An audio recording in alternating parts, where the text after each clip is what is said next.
Hey y'all, it's been a while, but we got some new spoilers today. Jump to Lightspeed. Let's check them out.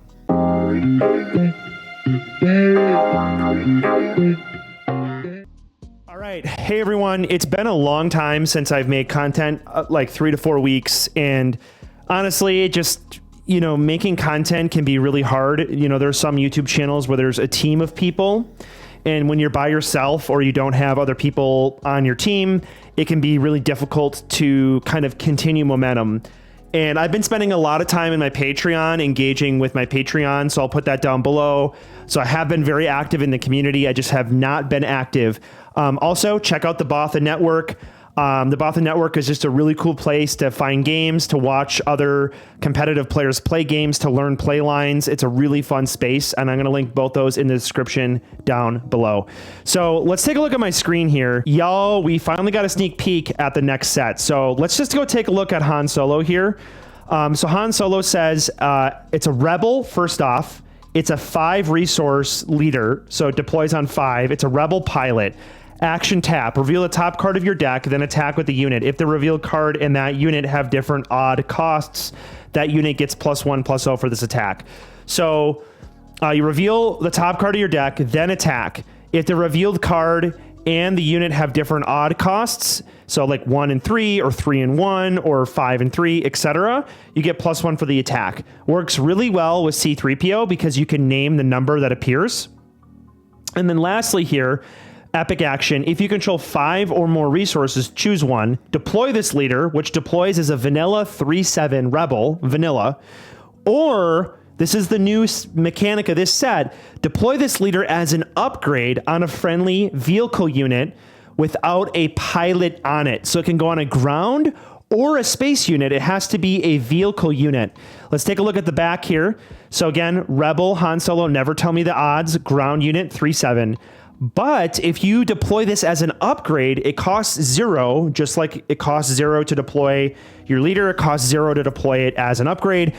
If it is deployed as an upgrade, it makes the attached unit a leader unit. Why is that relevant? Leader units cannot be bounced, and there's a lot of removal cards that target non-leader units. I'm thinking of Fell the Dragon, for example, can only hit non-leader units.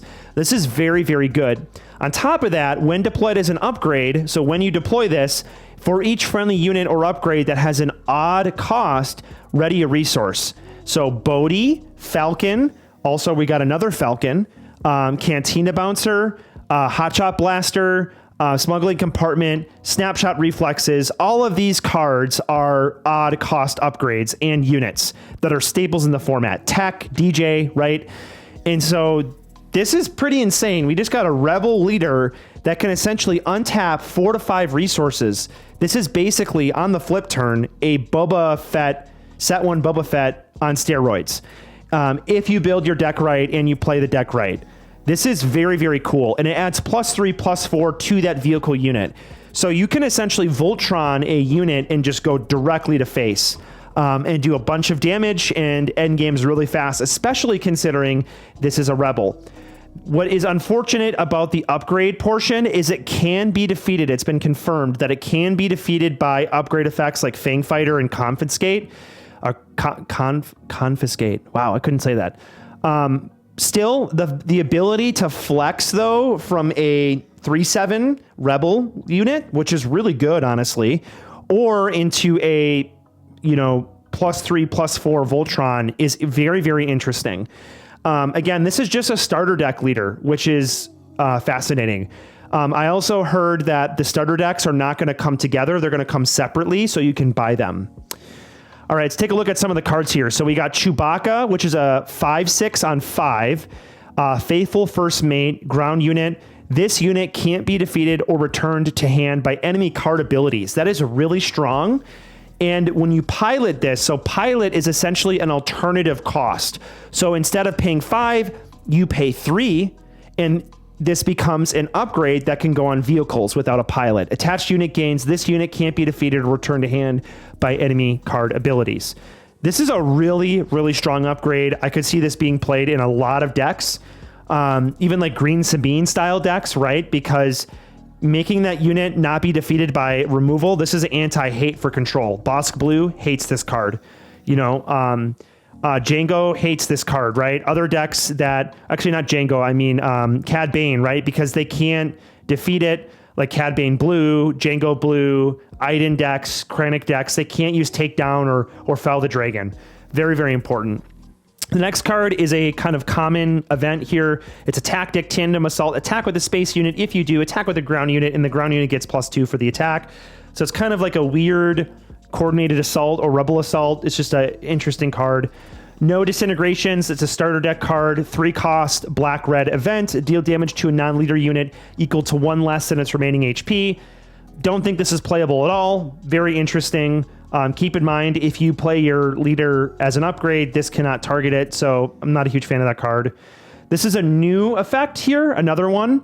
It's a 4 cost, 3/6 Underworld Vehicle Transport. Indirect damage you deal to opponents is increased by 1. Well, what is indirect damage?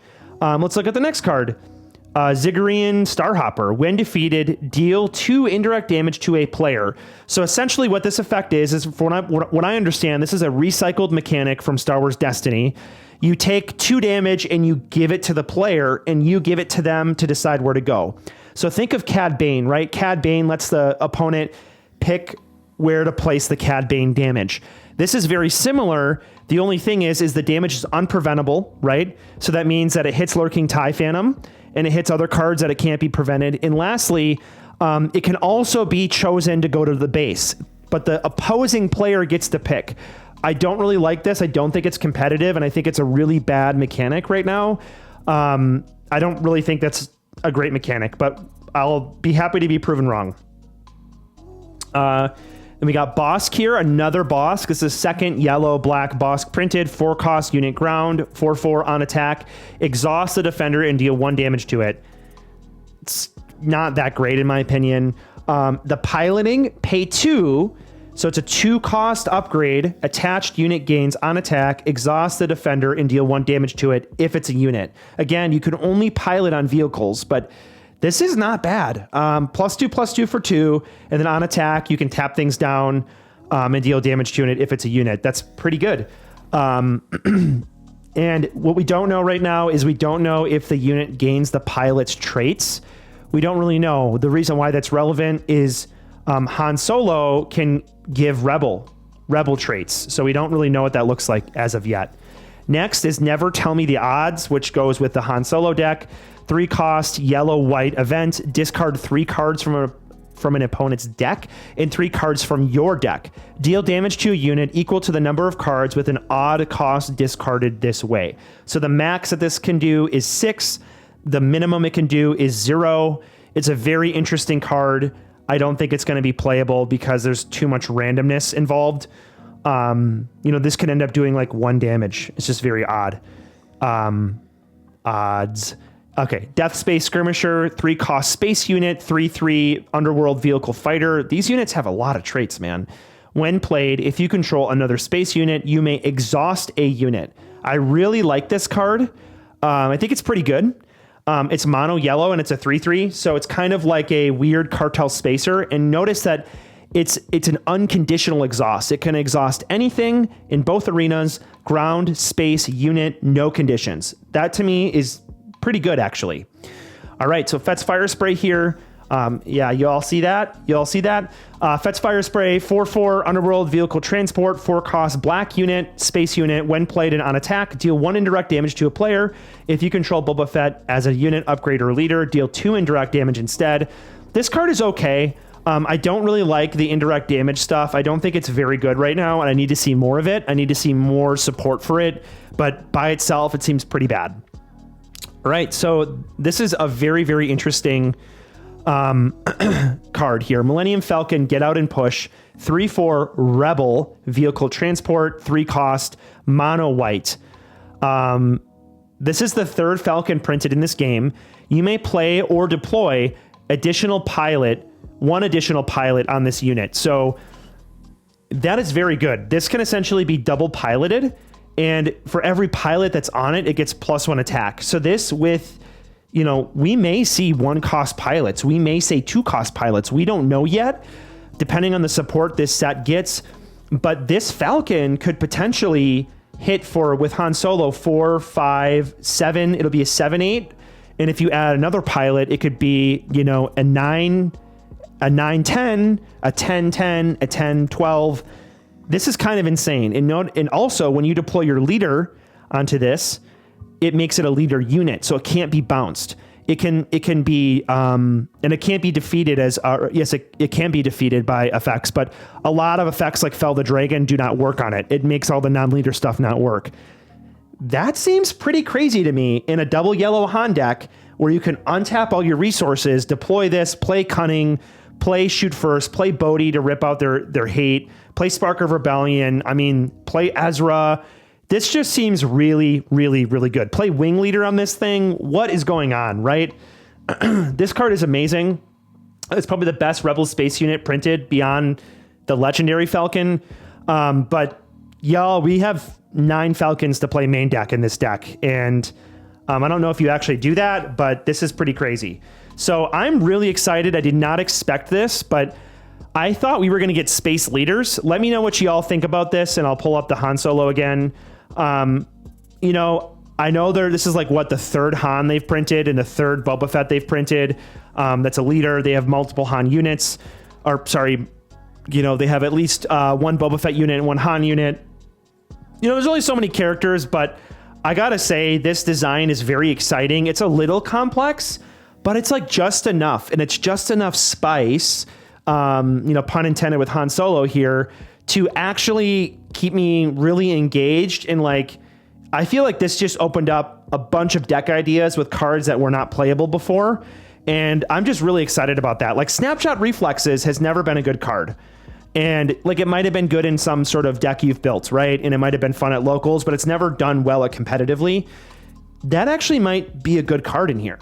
A 1 cost +1/+1 that you play on the deploy turn, and when you play it, it costs 1, but when you deploy your leader, you basically get the resources back that you play. That seems really good. And I'm really excited to see this continue to evolve. You know, space decks are going to be a real thing now. So maybe ground decks are where it's at. Ground Sabine instead of blonde Sabine. We're going to Hulk, you know, She-Hulk Sabine. So we'll see. And this Han leader is something I'm going to be brewing with. So if you all want to see, I'll be posting videos on my channel. You know, I have a bunch of deck ideas I just haven't posted. Other channels have posted. I needed a break. We all need that. And I was just getting burnt out. And believe it or not, if you're still with me, you've been following, your fan, very much appreciate you. It's been a wild ride. Actually, I looked back, and I'm about to do my New Year's resolution planning. I always look at my life and meet with my family, my wife, and talk about things. And I started this channel almost 1 year ago to date. I had never done YouTube before, really. I just made videos for my friends, you know, would share them privately via YouTube. But this has been a crazy experience. I've only been doing it for a year. And just the people I've met, you know, all of you all that watch my videos across the whole planet, and, you know, in Europe and Asia and the United States, North America, South America, you know, wherever you are, whatever continent you're on, I appreciate you, and I'm happy to be playing such an exciting game. And this is really exciting. The Carbonite boosters also we got some information about those as well. You know, they're essentially going to be a foil, and every card's going to be a foil.